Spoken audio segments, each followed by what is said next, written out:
So this question asks us, in a small open economy, a balance of payments deficit under fixed exchange rates will result in what? And we're giving three options and all of the above answer.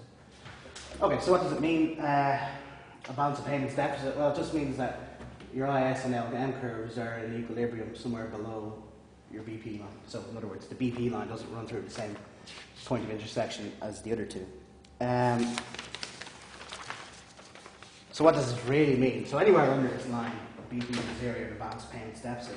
What it really means is that your investment rate, or this thing, is too low to attract the foreign to attract capital flows. Okay, so whether foreign capital flows or domestic capital that was abroad for some reason, your interest rate's too low to pull it back in. So what's going to happen? So there's two situations. There's you can have a fixed exchange rate or a floating exchange rate, and different things will happen depending on the regime. So in the fixed one, what does it mean? Well, if you go balance of payments deficit, it means you're going to have a cash outflow, right? Or sorry, a net outflow of your foreign currency, right? So people are going to be giving in domestic currency to the central bank to get the foreign currency, and as money is handed into the domestic cash is handed into the central bank, it means that you're going to have a contraction in the money supply, right? So you remember the LM curve is equilibrium points in the money market, and as the money supply contracts, gets smaller, LM shifts this way. So that will keep happening. Your LM curve will keep shifting this way towards the origin. Jesus, I can't draw at all. Keep shifting this way until it goes through this point here, right? So LM shifts to LM1, and what happens at this point? Well, at this point, IS, LM, and BP all touch. So we're going to move to this new equilibrium P.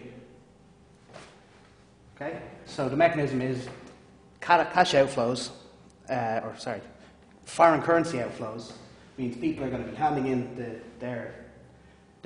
your domestic currency to the central bank and taking foreign currency. As money goes into the central bank, as cash goes into the central bank, that's a contraction in the money supply, means you go this way. That'll keep happening until you get to this point. And what happens? What can we say at this point? Well, at this point, what can we say? So you started off here at Y1, and now you're at Y2. So the first thing you can say is you're in a recession, or Y has gotten smaller. What about the interest rate? Well, you started at R1, and you end up at R2, so the interest rate is higher. So that gives us two of our options. You got a recession, Y1 to Y2, an increase in the interest rate, R1 to R2, and we've just seen that you're no longer in external imbalance, right?